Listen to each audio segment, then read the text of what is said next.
Assalamualaikum warahmatullahi wabarakatuh. Selamat siang rekan-rekan semua.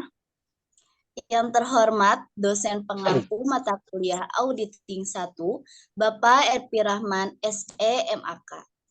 Kami dari kelompok 6 akan menjelaskan materi tentang tujuan audit.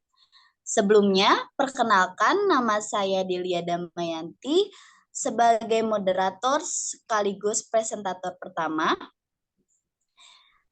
Presentator yang kedua ada Eka Winda Yulianti, presentator ketiga ada Lina Agustin, presentator keempat ada Yogi Pahreza, dan presentator terakhir ada Agustina Arifin.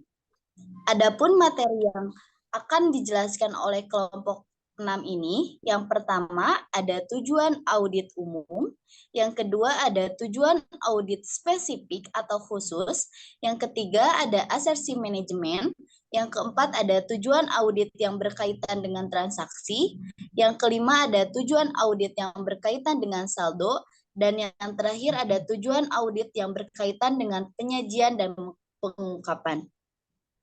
Untuk mempersingkat waktu, kita mulai presentasi yang pertama yang akan disampaikan oleh saya sendiri.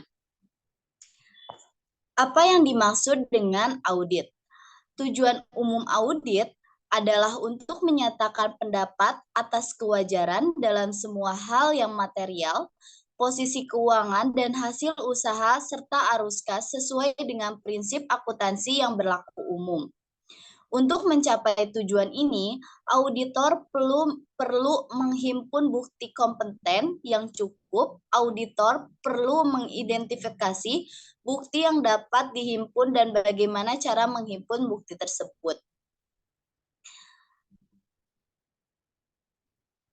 Laporan keuangan meliputi asersi-asersi manajemen, baik yang bersifat eksplisit. Asersi-asersi dapat diklasifikasikan sebagai berikut. Yang pertama ada keberadaan atau keterjadian, extents or current. Yang kedua ada kelengkapan atau competence, hak dan kewajiban atau right and obligation. Yang keempat ada penilaian atau valuation atau alokasi. Yang kelima ada penyajian dan pengungkapan atau presentation and disclosure. Dan yang terakhir ada ketetapan administrasi atau clearance accuracy. Selanjutnya akan dijelaskan oleh presentator kedua, Lina Agustin. Saya persilahkan. Baik, untuk tujuan audit spesifik atau khusus. Audit khusus, audit dengan ruang lingkup pemeriksaan hanya terhadap pemenuhan kepada tertentu. Dengan kata lain, audit hanya dilakukan terhadap beberapa transaksi tertentu saja. Berikut ini diberikan contoh audit spesifik untuk akun persediaan, diantaranya asersi keberadaan dari keterjadian, asersi kelengkapan, asersi hak dan kewajiban, asersi penilaian dan pengalokasian, asersi penyajian dan pengungkapan.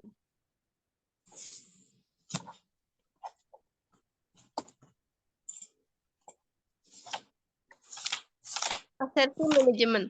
Asersi manajemen atau manajemen assertion adalah representasi pernyataan yang tersirat atau diekspresikan oleh manajemen tentang kelas transaksi dan akun serta pengungkapan yang terkait dalam laporan keuangan.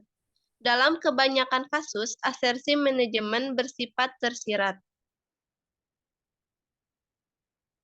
Manajemen menyatakan beberapa asersi tentang transaksi, diantaranya yang pertama keterjadian, yang kedua ada kelengkapan, yang ketiga ada keakuratan, yang keempat ada klasifikasi, yang kelima ada put up, cut up, yang keenam ada eksistensi, yang ketujuh ada hak dan kewajiban, yang kedelapan ada keakuratan dan penilaian, dan yang terakhir ada klasifikasi dan dapat dipahami. Materi selanjutnya akan dijelaskan oleh presentator yang ketiga, yaitu Eka Winda Yulianti.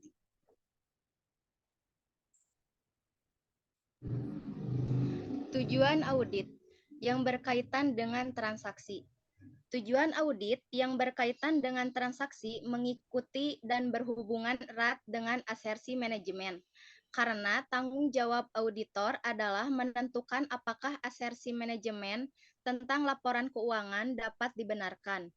Tujuan audit yang berkaitan dengan transaksi mengikuti dan berhubungan erat dengan asersi manajemen karena tanggung jawab auditor adalah menentukan apakah asersi manajemen tentang laporan keuangan dapat dibenarkan. Tujuan audit umum.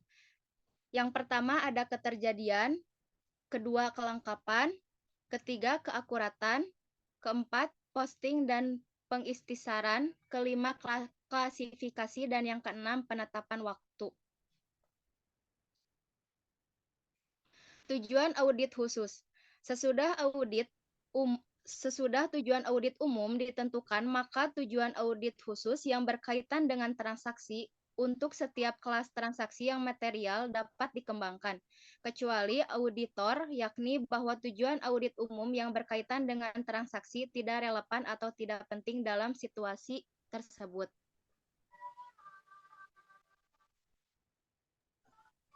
Materi selanjutnya akan dijelaskan oleh presentator selanjutnya, yaitu Yogi Pahareza. Tujuan audit yang berkaitan dengan saldo. Tujuan audit ini serupa dengan tujuan audit yang berkaitan dengan transaksi. Tujuan audit ini diterapkan pada saldo akun seperti piutang usaha dan persediaan, dan hampir selalu diterapkan pada saldo akhir dalam akun-akun neraca. Auditor akan mengumpulkan bukti untuk memverifikasi rincian yang mendukung saldo akun dan bukan memverifikasi saldo akun itu sendiri. Tujuan audit umum ada eksistensi, kelengkapan, keakuratan, klasifikasi, cut-off, hubungan yang rinci atau detail tune-in, nilai yang dapat direalisasi, dan yang terakhir hak dan kewajiban. Tujuan audit yang berkaitan dengan penyajian dan pengungkapan.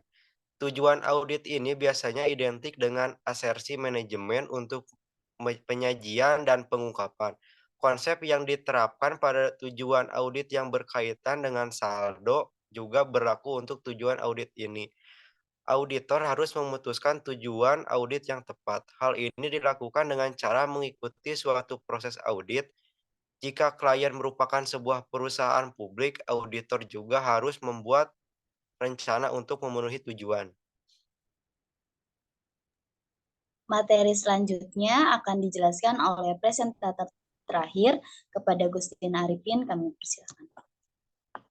Ada dua pertimbangan utama yang mempengaruhi pendekatan yang akan digunakan auditor, yaitu satu, bukti audit yang mencukupi harus dikumpulkan agar dapat memenuhi tanggung jawab profesional auditor. Dua, biaya pengumpulan bukti audit ini harus ditekan serendah mungkin.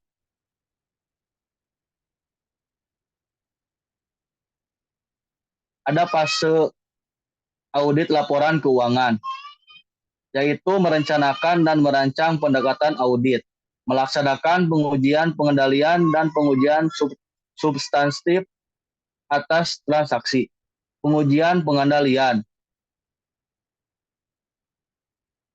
pengujian substantif, melaksanakan prosedur analitis dan pengujian rincian saldo, dan yang terakhir prosedur analitis menggunakan perbandingan.